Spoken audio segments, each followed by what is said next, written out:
사도행전 8장 1절부터 4절까지 돌아가면서 한 절씩 읽겠습니다. 사울은 그가 죽임당함을 마땅히 여기더라. 그날에 예루살렘에 있는 교회에 큰 박해가 있어 사도 외에는 다 유대와 사마리아 모든 땅으로 흩어지니라. 경건한 사람들이 스데반을 장사하고 위하여 크게 울더라. 사울이 교회를 잠멸할세 각 집에 들어가 남녀를 끌어다가 옥에 넘기니라. 그 흩어진 사람들이 돌아다니며 복음의 말씀을 전할세. 아멘. 우리 하나님은 위대하신 하나님이십니다. 우리가 보기에는 막혀버린 길이라 하더라도 하나님은 그 길 위에서 여전히 일해 가십니다. 교회의 역사를 보면 절망적으로 보였던 상황이 하나님의 손 안에서 새로운 역사의 서막으로 작용했던 그런 일들이 많이 있습니다. 오늘 본문에서도 우리는 그 일을 보게 됩니다. 오늘 본문에서 위대하신 하나님께서 놀랍게 일해 가시는 이야기를 보게 되는 겁니다. 오늘 본문은 스데반의 순교 직후에 벌어진 일들을 기록하고 있는데 본문의 전반적인 분위기는 고통과 슬픔입니다. 초대 예루살렘 교회는 스데반이라는 신앙의 위인을 잃었습니다. 너무나도 귀한 일꾼을 잃어버린 겁니다. 그 일이 얼마나 슬펐던지 성도들은 스데반의 장례를 치르면서 크게 울었습니다. 통곡을 한 겁니다. 물론 순교는 영광스러운 일입니다. 하지만 너무나 소중했던 이 성도의 죽음은 예루살렘 교회에 큰 슬픔을 가져왔던 겁니다. 그런데 이 슬픔의 눈물이 채 마르기도 전에 예루살렘 교회에 박해가 닥칩니다. 이 박해는 너무나도 혹독한 박해였습니다. 오늘 본문 1절 중반에 보면 예루살렘에 있는 교회에 큰 박해가 있어 이렇게 말씀합니다. 큰 박해라고 합니다. 이전에도 사도들을 체포하고 협박하고 채찍질하는 그런 수준의 박해가 있었습니다. 그런데 이제는 그 박해와는 비교할 수도 없는 대대적인 박해가 펼쳐진 겁니다. 3절에서 그 박해를 좀 더 자세히 설명해 주고 있습니다. 3절에 보면 사울이 교회를 잠멸할세 이렇게 말합니다. 여기서 잠멸하다라는 단어는 사나운 들짐승이 사람의 몸을 물어뜯어 죽이는데 사용되는 말입니다. 또는 멧돼지와 같은 맹수가 포도원을 짓밟아서 완전히 유른해 버리는데 사용되는 단어이기도 합니다. 이런 단어를 지금 박해에 사용하고 있는 것은 박해가 아주 잔인하고 폭력적인 방식으로 진행되었음을 알려주는 겁니다. 그리고 각 집에 들어가 남녀를 끌어다가 옥에 넘겼다 그럽니다. 각 집에 들어갔다는 것은 성도들이 모여있는 집들을 급습했다는 뜻입니다. 초대교회는 오늘날처럼 교회가 예배당 건물을 따로 가지고 있지 않았습니다. 그래서 성도들은 성도들의 가정, 집에서 모이곤 했습니다. 그런데 이 박해자들이 성도들이 누구 집에 모여있다 이 정보를 입수하고서 그 집을 급습을 해가지고 성도들을 체포해 갔던 겁니다. 끌어다가 이렇게 또 되어 있습니다. 이 끌어다가라는 말은 질질 끌고 나가는 것을 의미하는 단어입니다. 지금 성도들이 모여있는 집을 급습해서 폭력적으로 연행하고 가두는 아주 조직적이고 체계적인 박해가 펼쳐지고 있는 겁니다. 이 대대적이고 폭력적인 박해로 인하여서 성도들은 삶의 터전을 떠나서 피난을 가야 했습니다. 1절 뒷부분을 보십시오. 1절 뒷부분에 보면 사도 외에는 다 유대와 사마리아 모든 땅으로 흩어졌다 그럽니다. 최고 지도자인 사도 그룹을 제외하고는 모든 성도들이 예루살렘을 떠나서 유대와 사마리아 모든 땅으로 흩어져 간 겁니다.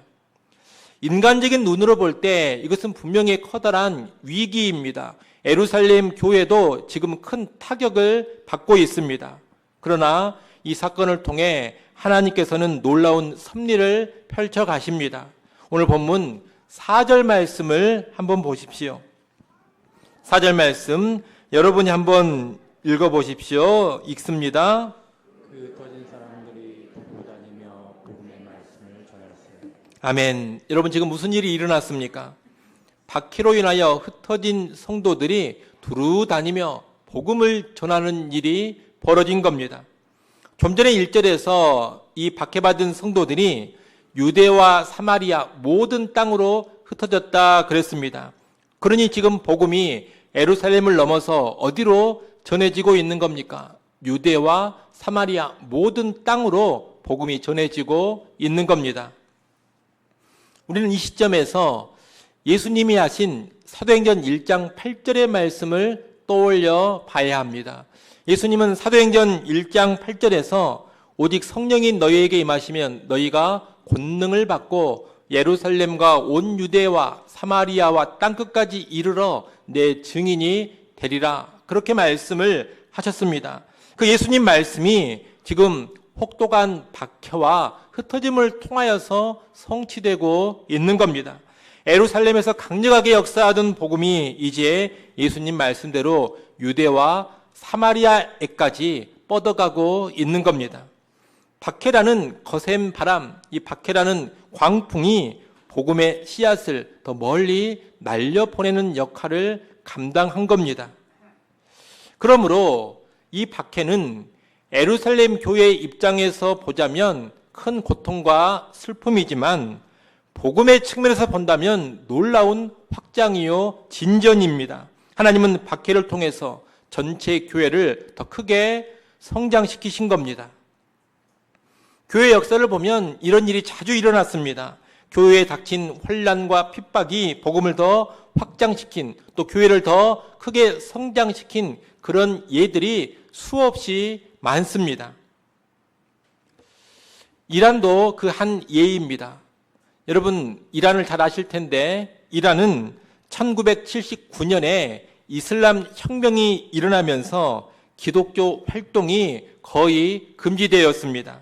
교회가 폐쇄되었고 개종자를 향하여서는 사용도 가능한 그런 법이 통과됐습니다. 성경 반입이 금지되었고 외국 선교사들은 모두 다 추방당했습니다. 그러나 그 뒤에 위성 방송이나 인터넷 등을 통해서 계속해서 복음 사역이 이란 땅 안에서 이루어졌습니다. 그리고 비밀스러운 제자훈련 네트워크를 통해서 복음이 전파되었고 신자들이 견고하게 훈련되어 세워져 갔습니다. 그 결과로 1979년 이슬람 혁명 당시에 무슬림 배경의 신자들이 몇 명이었냐? 약 500명이었는데 오늘날에는 80만에서 100만 명에 이르는 신자들이 이란 안에 있습니다. 겨우 한 세대 조금 넘었는데 2000배의 성장을 이란 교회가 한 겁니다. 현재 이란은 여전히 핍박이 심합니다. 하지만 이란은 세계에서 기독교가 가장 빠르게 성장하고 있는 나라 중에 하나입니다. 환란과 핍박을 통해서 복음이 더 다양한 방식으로 전해졌고 또 강력한 신앙 훈련이 이루어지면서 교회가 훨씬 더 크게 성장을 한 겁니다. 이런 일은 국가 차원의 교회만이 아니라 한 개인의 삶을 통해서도 나타납니다. 존 윌리엄스라는 영국 선교사가 있습니다. 이 존 윌리엄스는 런던 선교회 소속으로 21살에 남태평양 지역의 섬들로 파송됩니다. 그런 남태평양 여러 섬들을 다니면서 복음을 전했습니다. 활발하게 복음 사역을 하다가 복음이 전혀 전해지지 않았던 에로망가라는 섬에 들어가서 복음 전할 계획을 세우고 그 섬에 배를 타고 들어갑니다. 그런데 에로망가 섬에 들어가서 복음을 전하려고 했던 그 첫날에 그 섬의 온주민들에게 공격을 받아서 살해를 당합니다. 개인적인 입장에서 본다면 또 그를 아는 사람들의 입장에서 본다면 너무나 안타깝고 슬픈 일이었습니다.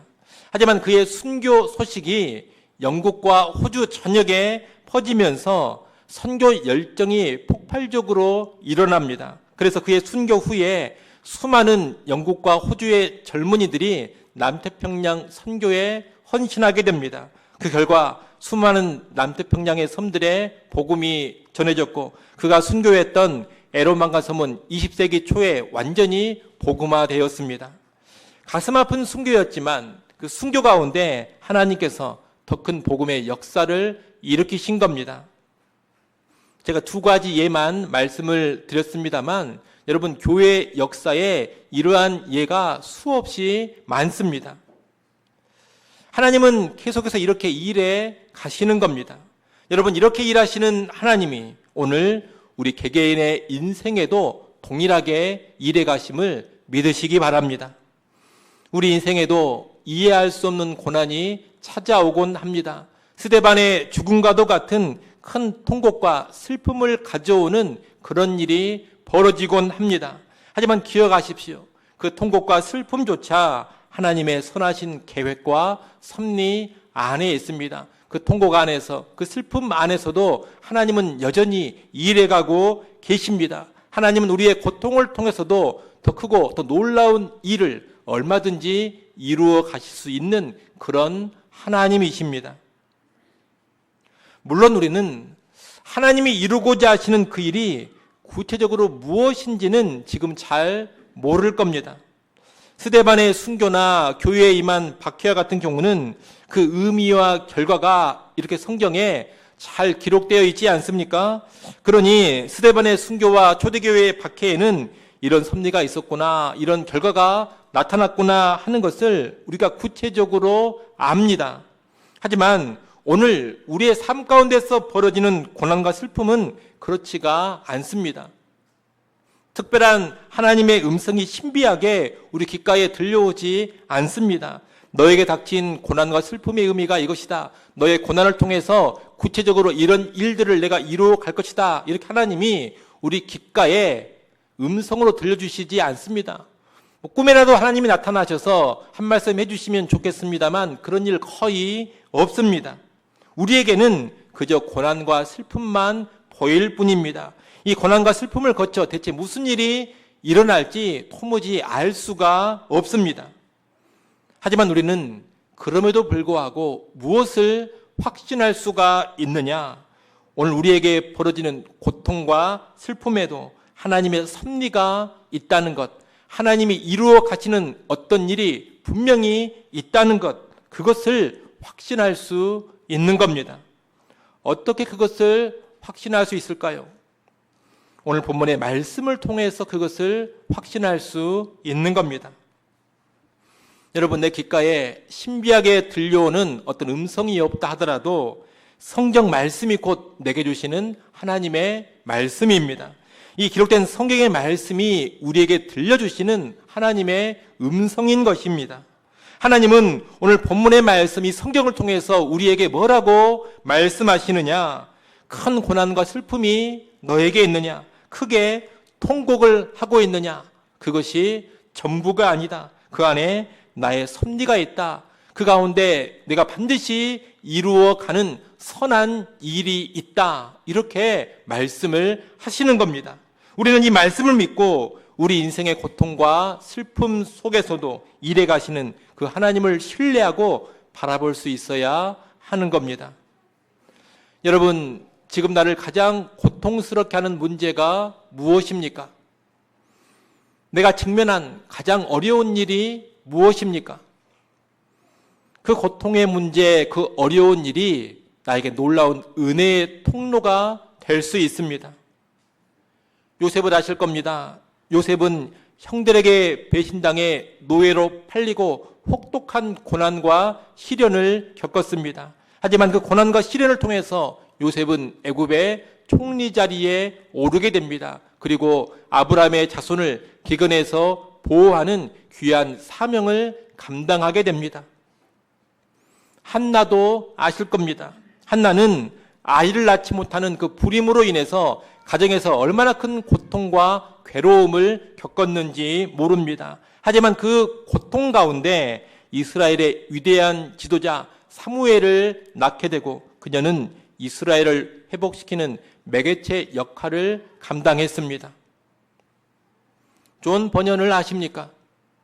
이 존 버년은 신앙을 지키다가 감옥에 갇혀서 12년간의 감옥 생활을 했습니다. 그런데 바로 그 12년 동안의 감옥 생활 동안에 기독교 최고의 고전 중에 하나라는 철로 역정을 집필하게 됩니다. 여러분, 요셉, 한나, 존 버년 이들 모두 자신들에게 닥친 고통과 슬픔이 놀라운 은혜의 통로가 되었던 사람들입니다. 그런데 그들에게만 그렇겠습니까? 그들의 하나님이 바로 우리의 하나님이시고 그들의 하나님이 바로 나의 하나님이십니다. 하나님은 어저께나 오늘이나 변함없이 동일하십니다. 과거 신앙의 사람들 가운데 그들의 고통과 슬픔을 은혜의 통로로 사용하셨던 그 하나님께서 오늘 내 인생의 고통과 슬픔도 은혜의 통로로 사용해 가시는 겁니다. 우리에게 벌어지는 모든 일들 가운데 하나님의 섭리가 있습니다. 큰 아픔과 슬픔과 통곡 속에서도 여호와 하나님은 일해 가십니다. 그 아픔과 슬픔을 은혜의 통로로 활용하십니다. 내 삶 가운데 고난을 통해 복음이 더 꽃피우게 하실 겁니다. 내 어려움을 통하여서 복음이 더 확장되게 하실 겁니다. 그리고 나의 고통과 시련을 통하여서 하나님을 더 깊이 있게 체험케 하실 겁니다. 모든 일들이 다 지난 후에 우리는 고난당한 것이 내게 유익이라 이렇게 고백하게 될 겁니다. 여러분, 이 하나님의 놀라운 일하심을 꼭 확신하시고 아픔과 슬픔을 믿음으로 이겨나가시기를 바랍니다. 오늘 본문에서 우리가 주목해야 될 또 하나의 중요한 사실이 있습니다. 1절은 사도 외에는 다 유대와 사마리아 모든 땅으로 흩어지니라 이렇게 기록하고 있습니다. 그리고 4절은 그 흩어진 사람들이 두루 다니며 복음의 말씀을 전할세 그럽니다. 이를 보면 두루 다니며 복음을 전파한 사람들이 누구입니까? 최고 지도자인 사도들이 아닙니다. 박해를 피해 흩어졌던 무명의 성도들입니다. 이름 없는 평범한 성도들, 그들이 온 땅에 복음을 전하는 사명을 지금 감당하고 있는 겁니다. 이 모습은 이 복음 전파가 특별한 직분을 받은 사람들만의 책임이 아니라는 것을 가르쳐 줍니다. 여러분, 초대교회의 이 폭발적인 복음의 확장은 사도들을 통해서만 이루어진 것이 결코 아닙니다. 자기 삶의 자리에서 고난 가운데서도 복음을 전했던 평범한 성도들의 헌신을 통해 이루어진 겁니다. 초대교회만 그렇습니까? 아닙니다. 그 뒤로도 계속 그러했습니다. 복음의 확장은 결코 탁월한 영적 지도자들 몇 사람만 가지고 이루어지는 일이 아닙니다. 특별한 선교사를 통해서만 이 복음이 확장되는 게 아닙니다. 물론 그들이 복음의 물꼬를 열고 복음의 문을 열 수는 있습니다. 하지만 복음이 정말로 강하게 확장되려면 무명의 성도들이 있는 곳에서 복음을 전해야 합니다. 무명의 성도들이 흩어져 두루 다니며 복음을 전해야 합니다. 그래야지만 정말로 강력한 복음의 확장이 이루어지는 겁니다. 우리나라만 해도 그렇습니다. 우리나라에 처음 복음을 가지고 들어온 외국 선교사들의 기여는 더 이상 말할 필요도 없습니다. 그들은 너무나도 귀한 헌신을 했습니다. 그리고 너무나도 큰 역할을 감당했습니다.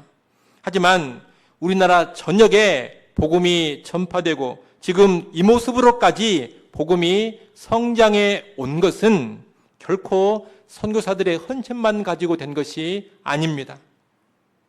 선교사들의 헌신에 더하여 수많은 무명의 성도들이 헌신하며 복음을 전했기 때문에 오늘 이 모습으로까지 복음이 확장되고 교회가 성장해 온 겁니다. 우리 영광교회도 마찬가지입니다. 우리 교회가 여기 두암동에 세워진 지 만으로 46년이 조금 더 지났습니다. 짧은 시간이 아닙니다. 거의 50년 가까운 시간입니다. 이 긴 세월 동안 복음이 전해지고 신자들이 더해지고 교회가 사라지지 않고 지금까지 유지되어 온 것은 결코 몇몇 지도자들의 헌신을 가지고 된 게 아닙니다. 표면적으로 이름이 기억되는 몇몇 담임 목사들의 사역을 통해서만 교회가 여기까지 왔겠습니까? 천만의 말씀입니다. 여러분, 담임 목사 한 사람의 헌신만 가지고는 어림도 없는 일입니다. 이름 없이 빛도 없이 복음을 전했던 수많은 교회의 성도들, 그리고 이름 없이 빛도 없이 헌신했던 수많은 무명의 영광교회 성도들이 있었기 때문에 교회가 지금까지 유지되어 온 겁니다. 앞으로도 그럴 겁니다. 대단한 지도자 한 사람의 교회를 유지해 가는 게 아닙니다. 그를 비롯하여 무명의 성도들이 함께 희생하고 함께 헌신하며 나아갈 때 복음은 계속 확장되어지고 교회는 계속 성장해 가는 겁니다. 물론 세상은 지도자들의 이름만 기억하고 지도자가 아닌 사람들의 이름은 기억해 주지 않을 겁니다. 하지만 하늘의 하나님은 유명한 지도자만이 아니라 무명의 성도들도 다 주목하시고 기억해 주십니다. 훗날 하늘에서 하나님께서 그 무명의 성도들을 인정해 주시고 칭찬하시고 높여 주실 겁니다. 여러분, 우리 모두는 복음의 사명으로 부름받은 사람들이다. 이 사실을 절대로 망각하시면 안 됩니다. 초대 예루살렘 교회로 보자면 12 사도든 7 집사든 바나바처럼 이름이 알려진 성도든 이름이 전혀 알려지지 않은 무명의 성도든 모두 다 복음의 사명으로 부름받은 사람들이었습니다.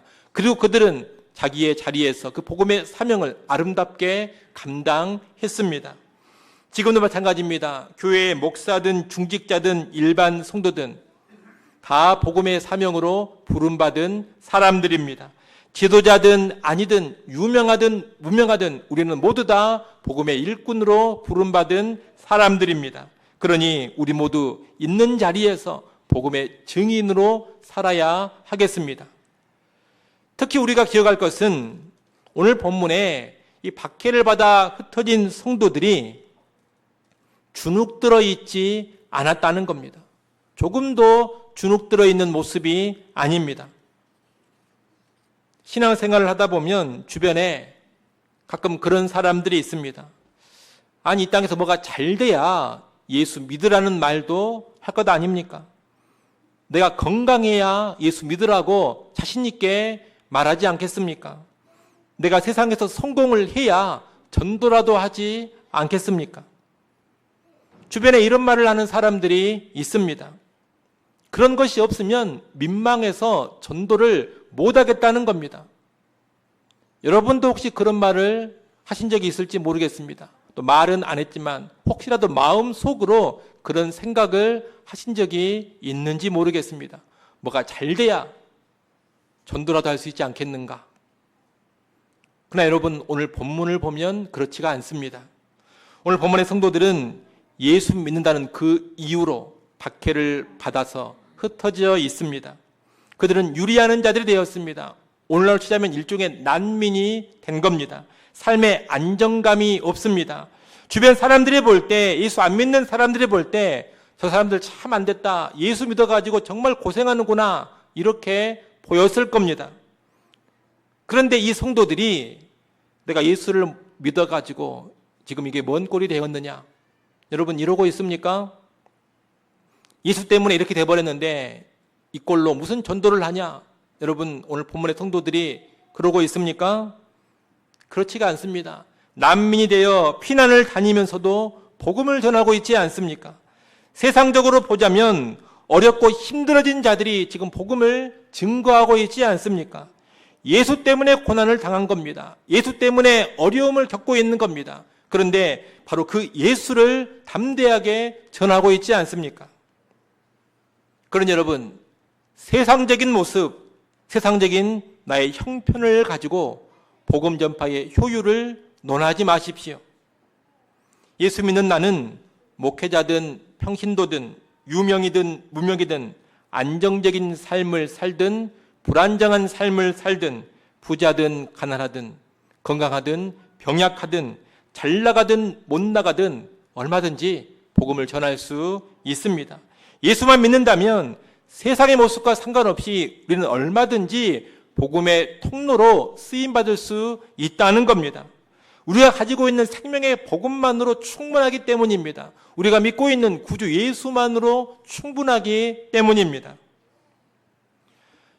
여러분, 우리 모두는 복음을 가지고 예수를 가지고서 각자의 삶의 현장으로 흩어져 있는 복음의 증인들입니다. 우리의 가정과 직장과 사회, 그곳이 바로 우리의 선교지입니다. 그곳에서 내 모습이 좋을 수도 있고 나쁠 수도 있습니다. 그곳에서 경험하는 상황이 편안한 상황일 수도 있고 어려운 상황일 수도 있습니다. 때로 좋은 곳에 있다가 상황이 악화돼서 참 나쁜 곳으로 내가 이동할 수도 있습니다. 그러나 어찌됐건 내가 있는 그곳이 바로 하나님이 흩으신 선교의 현장이라는 겁니다. 하나님이 나를 보내신 사명의 자리가 바로 그곳입니다. 이를 기억하면서 나는 바로 그곳에서 복음의 증인으로 살아야 하는 겁니다. 그런 여러분, 내가 어디에 있든지 간에 또 세상에서 내 형편과 내 모습이 어떠하든지 간에 흩어져 있는 그곳에서 복음을 증거하시기를 바랍니다. 그것이 우리의 사명입니다. 우리가 비록 무명의 성도라 하더라도 있는 곳에서 그 귀한 사명을 아름답게 감당할 수 있기를 간절히 소원합니다. 이처럼 이름 없는 성도들이 흩어진 곳에서 복음을 전하고 있을 때 한편에서는 정반대의 길을 가고 있는 사람이 있었습니다. 그는 복음을 전하는 대신에 복음을 짓밟기 위해서 앞장서고 있는 사람입니다. 그가 누구입니까? 바로 사울입니다. 오늘 본문에서 마지막으로 볼 것이 바로 이 사울이라는 인물입니다. 사도행전에서 사울의 첫 등장이 사도행전 7장 58절입니다. 거기서 사울은 스데반을 돌로 쳐 죽이는 현장 책임자로 등장을 합니다. 아주 부정적인 모습으로 등장하고 있는 겁니다. 오늘 본문에도 보면 1절에서 뭐라고 합니까? 사울은 스데반이 죽임당한 것을 마땅히 여겼다 그럽니다. 스데반의 죽음에 대해서 조금도 찔림이 없고 양심의 가책이 없었다는 겁니다. 어찌 보면 참 뻔뻔한 모습이기도 합니다.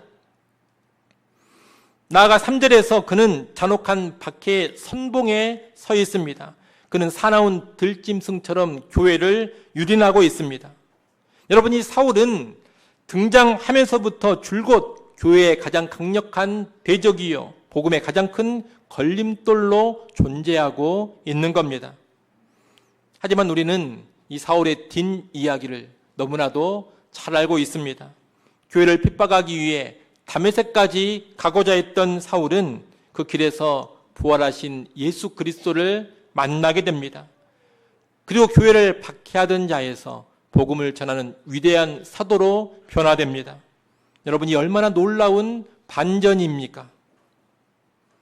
여러분, 하나님은 박해도 복음이 더 멀리 확장되는 그런 통로로 사용하시지 않았습니까? 그 하나님은 가장 강력한 대적자도 위대한 복음의 사도로 바꿀 수 있는 그런 하나님이십니다. 실로 반전의 하나님이시라는 겁니다.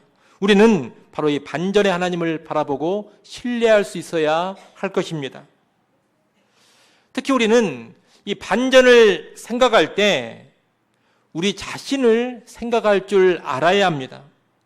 내 자신이 곧 최고의 반전 인생이다. 이것을 알아야 한다는 겁니다. 우리는 우리의 영적인 실체를 잘 모르는 것 같습니다. 우리의 영적 실체를 잘 모르다 보니 우리 스스로를 반전의 주인공으로 여기지를 않습니다. 나는 그렇게 심각한 사람은 아니었다. 나는 그렇게 큰 죄인은 아니었다. 그런 생각을 하니까 나는 반전의 주인공이다. 이런 생각을 안 한다는 겁니다. 그러나 여러분, 나의 영적인 실체를 제대로 잘 안다면 나도 사울 못지않은 반전의 주인공입니다. 우리는 죄인 괴수입니다. 우리가 정말 잘 감추고 있어서 그렇지 죄의 욕망이 보통이 아닌 사람들입니다. 겉으로 보니까 괜찮아 보이고 겉으로 보이니까 경건해 보이고 겉으로 보니까 착해 보이지 우리 안에 꿈틀대고 있는 죄의 욕망이 얼마나 끔찍한지 우리가 잘 알고 있지 않습니까? 우리는 죄성이 식어갑니다. 솔직히 말하면 하나님의 시야로 본다면 우리는 영적 쓰레기와 같은 자들입니다. 그런데 이 죄인 괴수였던 내가 거룩한 성도가 되었습니다. 지옥 자식이 천국 백성이 되었습니다. 죄로 인해 하나님과 원수되었던 내가 하나님의 사랑받는 자녀가 되었습니다. 영적 쓰레기 같던 내가 왕 같은 제사장이 되었습니다. 여러분, 이런 반전이 어디에 있습니까? 우리는 자꾸 멀리에서만 반전의 인물들을 찾으려고 합니다. 특별해 보이는 추악한 과거가 분명히 있는 신자들에게서만 반전을 찾습니다. 그래서 무슨 조폭 출신의 목사라든가 마약 중독자 출신의 목자라든가 스님이었다가 또는 무당이었다가 예수 믿게 된 사람들, 그런 사람들만 보면서 참 하나님 놀랍다, 반전의 하나님이시다 그럽니다. 그런 사람들을 보면서 감탄을 하고 감동을 받고 그럽니다. 하지만 여러분, 내 자신의 영적 실체도 그들과 별반 다르지 않다라는 것을 분명히 아셔야 합니다. 내 자신이 곧 위대한 반전의 주인공이었다라는 것을 꼭 기억하십시오. 죄인 괴수를 하나님이 변화시키셔서 하나님을 아는 자로, 하나님을 인정하는 자로 바꾸셨습니다. 죄인 괴수를 하나님이 새롭게 하셔서 하나님을 예배하고 예수를 위해 어찌됐건 살아가는 자로 변화시켜 주셨습니다. 이런 내 인생이 놀라운 반전인 것입니다. 이 사실로 인하여서 여러분 먼저 크게 감사하십시오. 그리고 내 인생에 이 반전의 역사를 일으키신 하나님께서 또 다른 사람들도 반전의 주인공으로 만들어 가심을 믿으십시오. 요즘 나를 가장 힘들게 하는 사람이 누구입니까? 내게 가장 큰 근심과 염려를 가져다주는 사람은 누구입니까? 또는 오늘 우리 교회의 가장 큰 대적자는 누구입니까? 교회 사역의 가장 큰 걸림돌은 누구입니까? 아무리 봐도 정말로 변화될 것 같지 않은 그런 사람은 누구입니까? 여러분, 그 사람으로 인하여서 너무 염려하고 걱정만 하지 마십시오. 반전에 하나님이 살아 계십니다. 그런 사람도 하나님의 손에 붙들리면 놀라운 반전의 주인공이 될 수 있는 겁니다. 여러분, 뭔가 변화될 것 같지 않은 그런 사람들을 보면서 나는 됐지만 저 사람이 정말 될까? 그런 생각하지 마십시오. 나는 됐지만 저 사람이 될까? 이렇게 생각하지 마시고 나도 됐는데 저 사람이라고 안 될까? 여러분, 그렇게 생각을 하셔야 됩니다. 이것이 정직한 인식입니다. 여러분, 우리 하나님은 나도 다른 사람도 놀랍게 변화시킬 수 있는 그런 하나님이십니다. 그 반전의 하나님이 나의 하나님이심을 알고 그 하나님 안에서 우리 주변의 사람들을 바라보는 우리 모두가 될 수 있기를 간절히 소원합니다. 이제 말씀을 맺습니다. 오늘 우리는 사도행전 8장의 말씀을 통해 고난과 슬픔 속에서도 일해 가시는 하나님의 놀라운 섭리를 봤습니다. 예루살렘 교회에 닥친 큰 박해는 복음이 온 세상으로 퍼져나가는 통로가 됐습니다.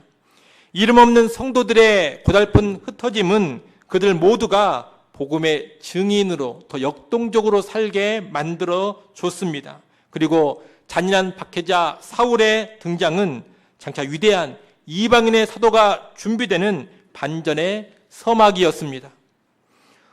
오늘 우리의 삶에도 고난의 바람이 불고 아픔과 슬픔을 크게 겪을 수 있습니다. 그러나 그 모든 상황 속에서 일해 가시는 주권자 하나님, 섭리의 하나님을 신뢰하시기 바랍니다. 우리가 겪는 모든 일이 합력하여 선을 이루실 것을 굳건하게 믿으시고 우리 각자가 서 있는 바로 그 자리에서 주신 사명을 잘 감당하시기를 바랍니다. 그래서 우리의 삶을 통해서 하나님의 놀라운 섭리와 반전의 이야기가 계속해서 쓰여져 갈 수 있기를 간절히 축원합니다. 기도합니다. 하나님 아버지, 주권자 하나님, 섭리의 하나님, 반전의 하나님을 신뢰하며 살아가기를 소원합니다. 고난과 슬픔 가운데서도 일해 가시는 그 하나님을 바라보게 하여 주옵소서. 내게 주어진 모든 여건, 모든 상황 속에서 사명의 감당자로 살게 하여 주옵소서. 내 인생의 위대한 영적인 반전을 일으키신 하나님을 찬양케 하시고 또 다른 인생들을 반전시키실 그 하나님을 기대하며 복음의 증인으로, 예수의 증인으로 살아가게 하여 주옵소서. 예수님의 이름으로 기도드리옵나이다. 아멘.